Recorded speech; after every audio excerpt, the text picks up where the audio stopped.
Good morning everyone. तो आज एक सरप्राइज है, मैं सिटी जा रही हूँ। मैं उजो एंड माय हस्बैंड, उजो के पापा। तो हम तीनों जा रहे हैं सिटी। ऐसे घूमने नहीं, किसी काम से जा रहे हैं। मैं अभी नहीं बताऊंगी, आप भी साथ चलो मेरे साथ एंड जाके देखते हैं कि क्या होता है वहाँ पे। और थोड़ा ना मैं यहाँ वहाँ एरिया भी आपको दिखाऊंगी कि हमारा एरिया और उनका एरिया, मतलब सिटी एरिया, कितना डिफरेंस है। सच में बहुत अंतर तो है ही।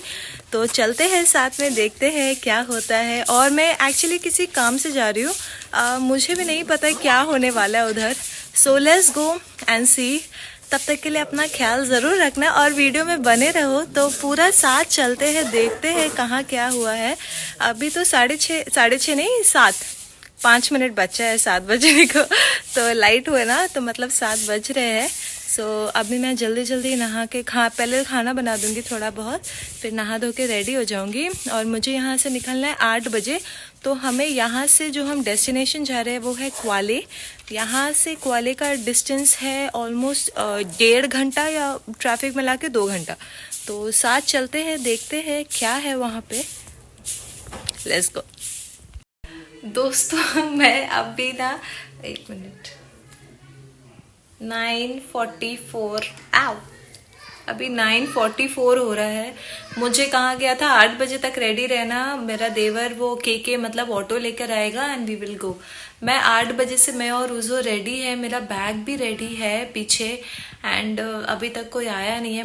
मुझे ना रेडी होके वेट करना बहुत इरिटेटिंग लगता है ना। मुझे पता नहीं, ये थोड़ा ऐसा है। मुझे रेडी होने में उतना समय तो नहीं लगता है, बट रेडी होके जब कोई वेट कराता है इतने टाइम तक, हाँ हाँ आ रहा हूँ। पहले तो बोल दिया था कि हाँ चलो जल्दी रेडी हो जाना, टाइम मत वेस्ट करना टाइम। अब जब मैं रेडी हो गई हूँ तब अब मुझे वेट करा रहे। हाँ यार, गॉड। अब पता, मैंने नाश्ता भी नहीं किया क्योंकि चाय भी, मतलब वो बॉर्नवीटा है जहाँ, वो खत्म हो गई थी। तो मैं सोची कि चलो बाहर जाऊंगी, कुछ खा लूंगी।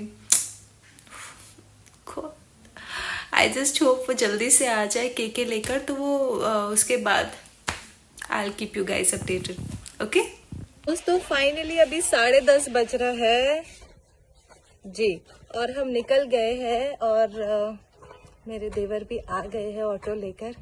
अब हम जा रहे हैं। भूख तो बहुत लग गई क्योंकि मैंने सुबह से कुछ खाया नहीं था। तो start the journey. You will drop me to main road, right?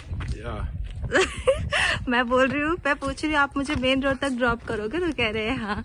So guys, चलिए साथ, let's go and let's start and see where we are going. कहाँ चलते हैं आज, मिलते हैं।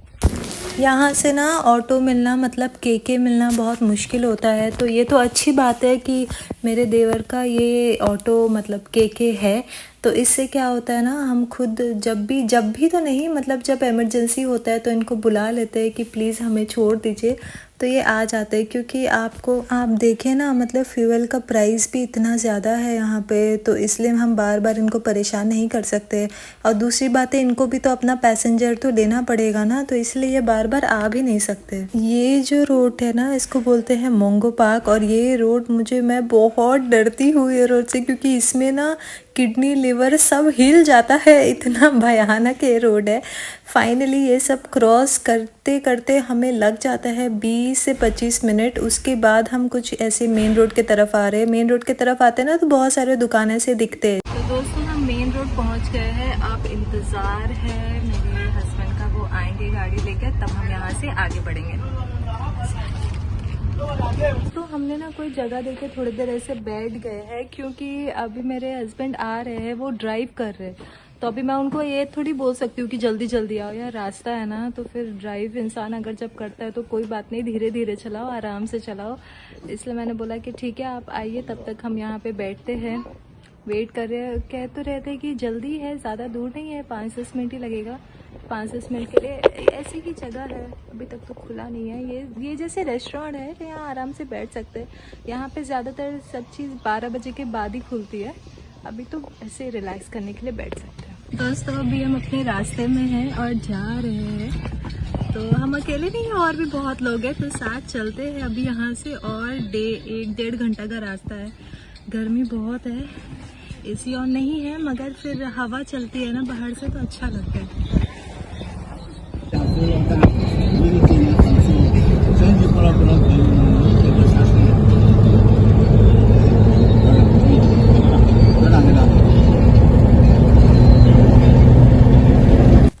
लास्ट जब मैंने सफ़र किया था वो मतलब आई थिंक नवंबर, हाँ नवंबर में ही तो था, जब मैं लेगोस से यहाँ पे आई थी असाबा में। मगर वो नाइट में बस का सफ़र था। और फिर जब हम अबुजा गए ना, असाबा से अबुजा, तो वो नाइट का नहीं था, वो डे का था। अरे बाप रे, वो तो बहुत ख़तरनाक था। 12-13 घंटा का बस में यार, बहुत ज़्यादा थक गए थे और बहुत ख़राब रोड से भी गए थे। मगर आज तो बहुत अच्छा लग रहा है, ज़्यादा दूर भी नहीं है और हवा भी बहुत चल रही है। हाँ गर्मी तो है, बहुत गर्मी है, मगर हवा के वजह से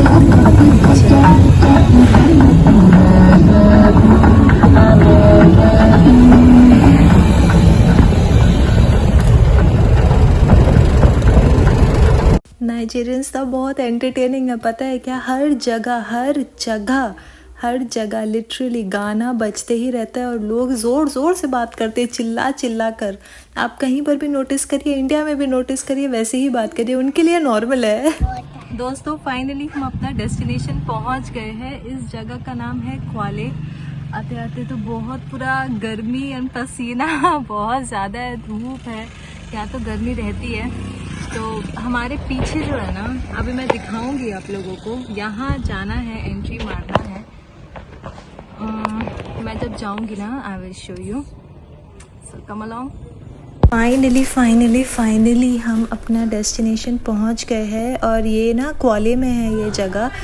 एंड ये पूरा गार्डेड रहता है बाय आर्मी पीपल। और मैं यहाँ किस लिए आई हूँ, मैं काम से आई हूँ, तो आगे वीडियो देखिए, आपको पता चल जाएगा मैं क्यों आई हूँ। ये जो अब हम यहाँ से निकल रहे हैं ना, ये है आर्मी, मतलब आर्मी पूरा इसको गार्ड करके रखा है, बहुत अच्छे से गार्ड करते हैं।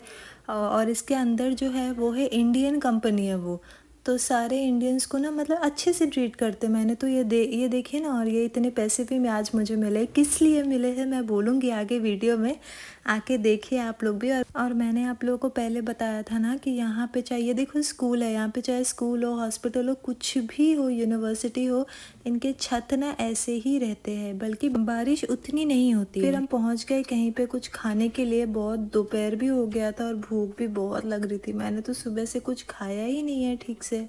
दोस्तों अभी ना हम एक रेस्टोरेंट आए कुछ खाने के लिए, क्योंकि ऑलरेडी दोपहर हो गया और मैंने तो सुबह से कुछ ठीक से खाया भी नहीं है, उसको भी नहीं खाया है। तो अब हम यहाँ थोड़ा सा लंच करेंगे, उसके बाद अपना सफ़र स्टार्ट करेंगे। फिर से वही 2-2.5 घंटे तो लगने ही वाले हैं। ऑर्डर करने को तो मैं रोटी करूँ, मगर यहाँ मिलती नहीं है, तो फिर चावल किया। तो दोस्तों कैसे हो आप सब? यहाँ पे अभी बज रहे हैं 3, मतलब इंडिया में अभी टाइम हो रहा है 7:30। तो ना हमें बहुत भूख लगा था, तो हम एक रेस्टोरेंट आ गए कुछ खाने के लिए। ये रेस्टोरेंट अच्छा है, कलाबा किचन बोलते हैं इसे। एंड तो यहाँ पे हमने सबने राइस खाया और पानी पिया एंड जूस भी लिया, जिसका पूरा ये जगह जो है ना, इसका नाम है क्वाले। तो हमारे घर से यहाँ तक का रास्ता ऑलमोस्ट 1.5-2 घंटे का अच्छा खासा रास्ता है।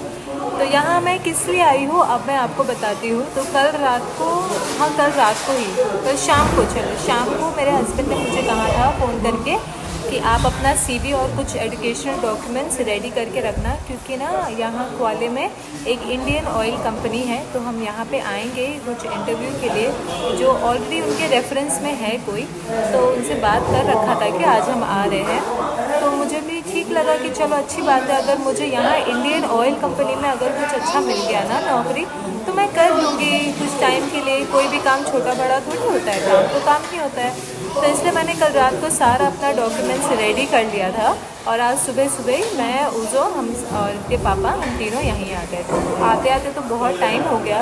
तो आने के बाद हमने वो आदमी से मिले, वो नाइजीरियन इंसान से, जिन्होंने हमें एक जॉब के लिए रेफ़र किया था। तो उनके ही रेफरेंस में कोई इंडियन आदमी है जो अंदर काम करते हैं, तो उनसे भी मिले हैं। बहुत अच्छा लगा, इतने महीनों के बाद किसी इंडियन से मैंने मिला है। तो मिलने के बाद उन्होंने मुझसे बातें की हिंदी में, हमने काफ़ी देर बातें की, ग्रीट किया एक दूसरे को, सब कुछ। एंड फिर उन्होंने मुझे मेरा क्वालिफ़िकेशन सब कुछ पूछा, तो मैंने बता दिया सब कुछ। CV तो मेरे पास था ही, तो बहुत खुश थे। फिर उन्होंने मुझे बोला कि देखिए मैडम, अभी ना यहाँ पे कोई वैकेंसी नहीं है, ठीक है, जब निकलेगा तो मैं आपको बताऊँगा, आप अपना नंबर वगैरह ड्रॉप कर देना। तो मैंने अपने हस्बैंड का नंबर ड्रॉप किया, मेरे पास तो अभी तक सिम नहीं है ना।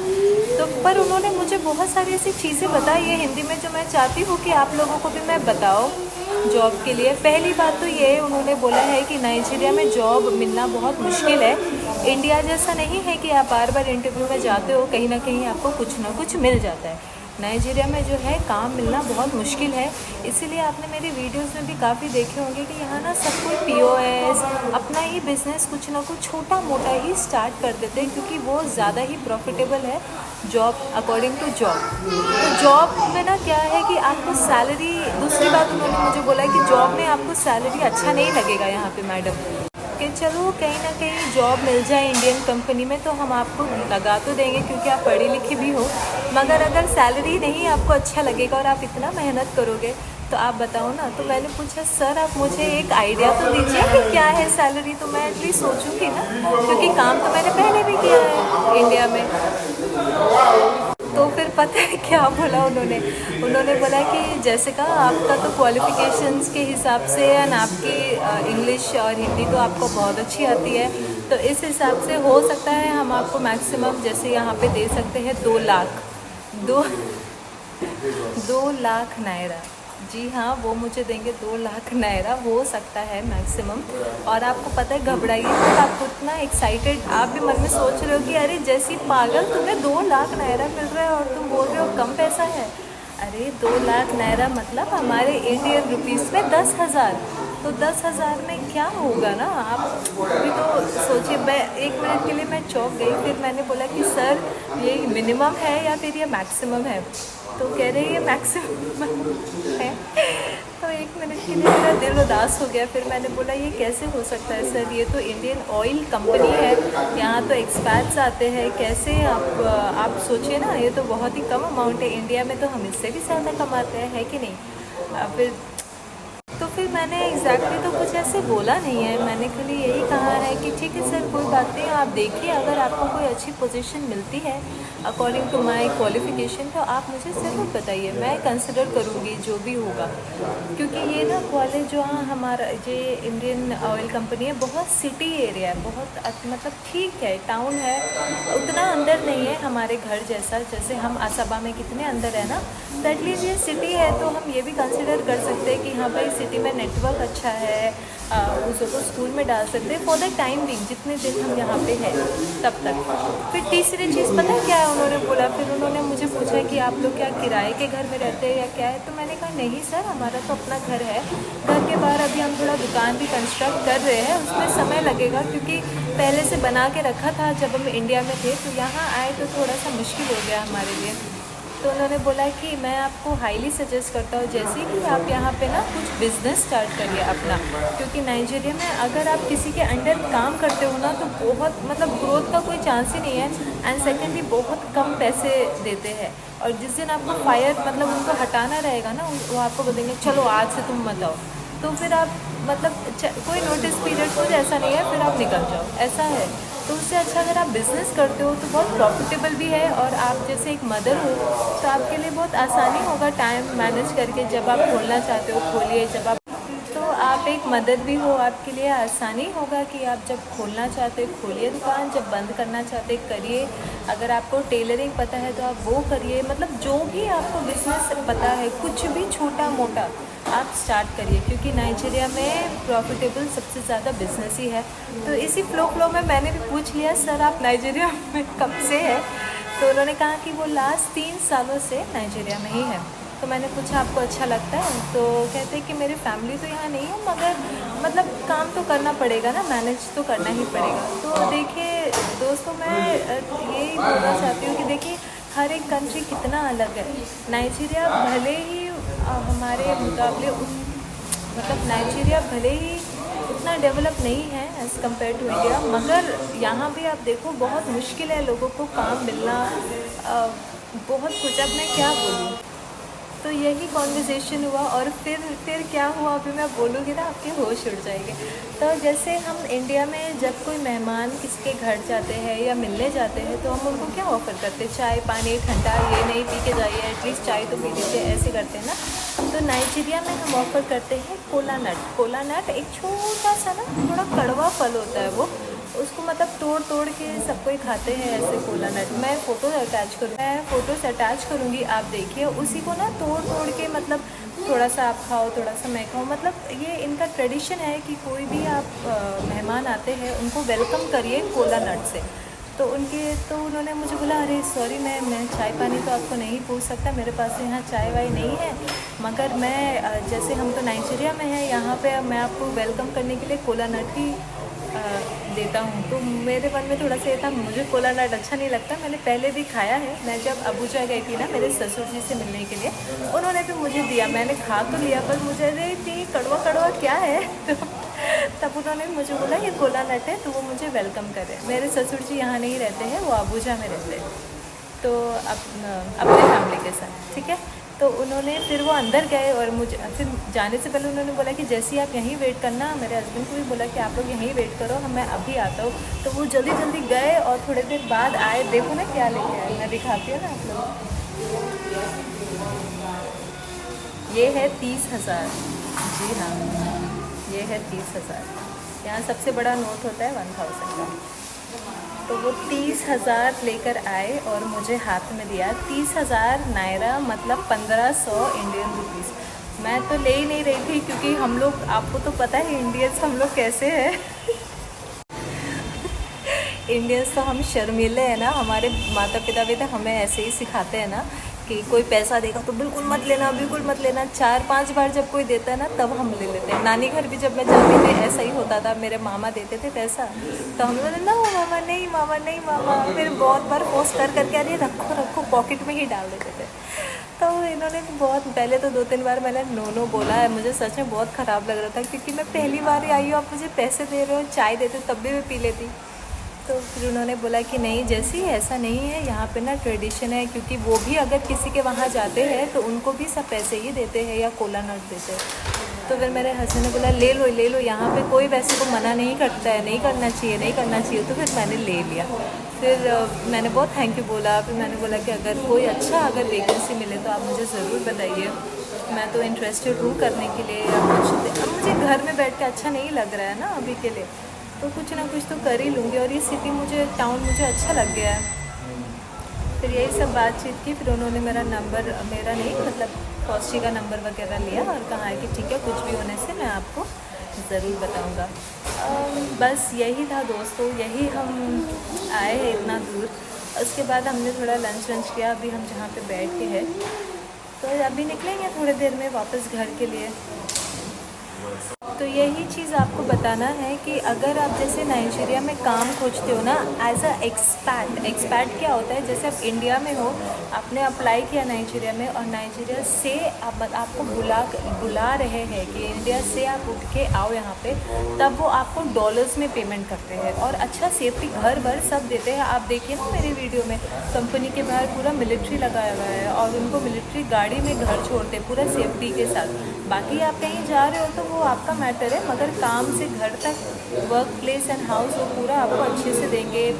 इलेक्ट्रिसिटी देंगे, कहीं नाइजीरिया में इलेक्ट्रिसिटी हो ना हो उनको देते हैं, और साथ में जनरेटर देते हैं, सब कुछ फ्री देते हैं। तो बहुत अच्छा सप्लाई करते हैं। और जो ड्राइवर है वो भी आपका आर्मी पर्सन है या पुलिस पर्सन है, बहुत अच्छा सर्विस है।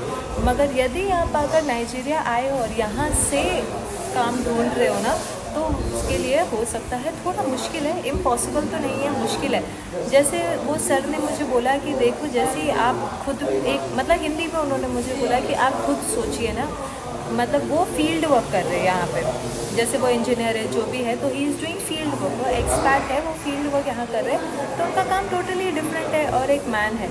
मगर एक लेडी के लिए सपोज़ मुझे तो ऑफिस वर्क मिलेगा ना, तो अगर मैं ऑफिस वर्क कर रही हूँ तो ऑफिस वर्क में क्या है ना, तो उन्होंने मुझे पर्सनली बोला है, देखो जैसे ऑफिस वर्क में क्या है, यहाँ सारे नाइजीरियंस हैं, ठीक है, ऑफिस वर्क के लिए।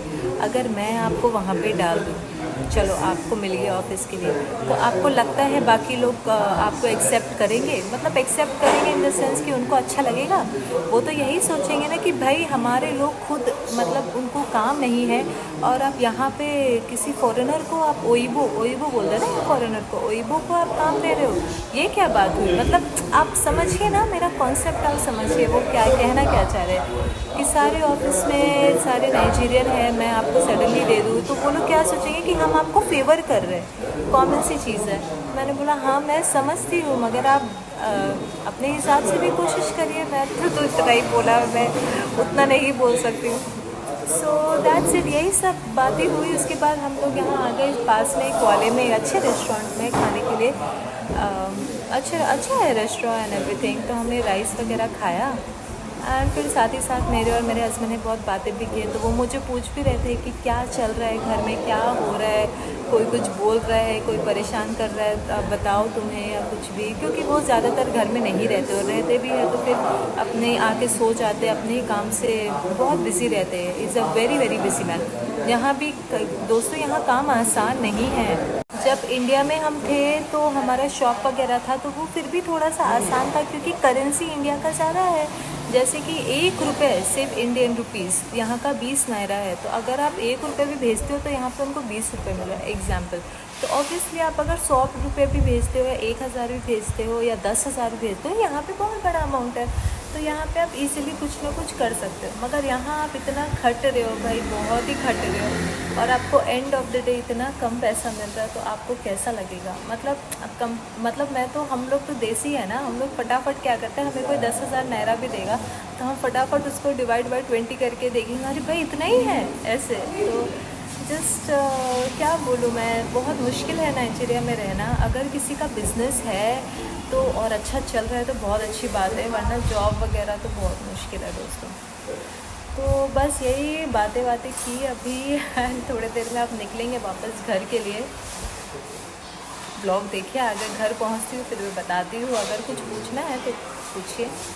अब वापस आसाबा मतलब घर जाने का समय आ गया है मेरे दोस्त। तो हम निकल गए। इस बार मेरे हस्बैंड तो नहीं ड्राइव कर रहे, उन्होंने मुझे दूसरे गाड़ी में, मतलब उनके किसी दोस्त की गाड़ी में भेज दिया है कि आप वहाँ तक चले जाओ, वहाँ से मेरे देवर पिक कर लेंगे उज़ो। और साथ ही साथ मैं भी बहुत ज़्यादा ही थक गई थी, क्योंकि हम अकेले नहीं थे ना, और भी पैसेंजर्स थे। मतलब बहुत ऐसे, क्या बोलूँ, सुकुड़ के हम ऐसे बैठ के थे और पूरा सफ़र काट रहे थे। अभी 2 घंटे तो ऐसे ही बैठना है, जगह बिल्कुल भी नहीं था। देखिए ना, ये सामने वाले सीट में, पैसेंजर सीट पे दो दो पैसेंजर बैठ के।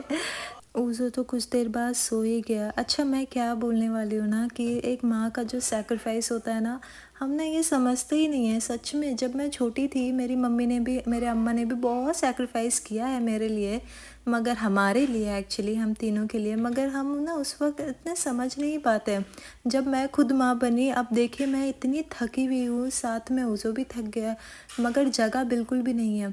मगर जब उज़ो को नींद आया ना, मैं इतना कोशिश करती हूँ कि वो बच्चा मेरा कंफर्टेबली सो जाए, मैं तो फिर भी चलेगा मेरे को ऐसे ही। इसी तरह हम खाने पीने हर चीज़ में ना अपने बच्चे को पहले प्रेफरेंस देते हैं कि बच्चा मेरा ठीक से खा ले, मुझे छोड़ो, कोई चिंता नहीं है। अब मुझे ना ये छोटी छोटी जो सैक्रिफाइस होती है, इसका वैल्यू पता चलता है। फिर मैं अपनी मम्मी को बहुत याद करती हूँ कि हाँ, अम्मा ने इतना कुछ किया है, मैंने तो कभी इतने बारे में सोचा ही नहीं है। अब मेरे ऊपर आता है तो सच में बहुत बहुत याद करती हूँ। अच्छा, पुलिस वाले जब रोड में ऐसे रोकते हैं ना, तो ऐसे ही टायर या कुछ लकड़ी वगैरह लगा देते हैं, तो कोई इसको पार नहीं कर सकता है, लाइन बाय लाइन पार करना पड़ेगा। हेलो दोस्तों, मैं वापस आ गई हूँ घर। अभी टाइम हो रहा है 6 बजने वाले हैं। बहुत थक गई हूँ, बहुत टायर्ड फीलिंग हो रहा है, मगर कोई बात नहीं, ये तो वीडियो बनाना था। एक ना बात पूछना है आप लोग से। अच्छा, मैंने जो आपने पूरा वीडियो देखा ना, पूरा रोड का सब कुछ, तो क्या डिफरेंस लगा इंडिया एंड नाइजीरिया के रोड में? आप बताओ। मैं नहीं बताऊंगी अभी, आप लोग मुझे कमेंट में बताओ। मतलब बहुत मेजर डिफरेंस है और बहुत छोटा मोटा है, क्या बोलूं मैं, बहुत कॉमन सी चीज है, उतना दिमाग नहीं लगाना है। बस आप देखोगे ना, समझ में आ जाएगा। तो नहीं देखा तो फिर से एक बार वो रोड वाला ट्रिप आप देख लो, वो वीडियो पीछे जाके, एंड आप मुझे बताइए कि क्या डिफरेंस है, क्या अंतर है हमारे इंडिया के रोड में एंड नाइजीरिया के रोड में। बस यही बताइए, बहुत कॉमन सी चीज है। जो भी बताएगा ना, मैं उसको ऑल द बेस्ट बोलूंगी, मैं उसको बोलूंगी वेरी गुड। Just kidding. तो आप बोलो ना, कम से कम एक आप ट्राई करिए कि क्या डिफरेंट, बहुत माइनर है मगर आप बोल सकते हो, आई ट्रस्ट यू। तो मेरे सफ़र तक आने के लिए थैंक यू। और हाँ, thank you so much guys, इतना हम लोग आगे बढ़ रहे हैं, बहुत अच्छा लग रहा है मुझे। एंड आप तो कैसे सपोर्ट करते रहिए। मिलते हैं नेक्स्ट वीडियो में, ठीक है ना? मेरा नेक्स्ट वीडियो का इंतज़ार करिए। अगर कुछ टॉपिक में बात करना है तो प्लीज़ कमेंट में ज़रूर लिखते हैं नेक्स्ट व्लॉग में। तब तक के लिए बाय, और अपना ख्याल ज़रूर रखिए। Okay, bye, take care of yourself.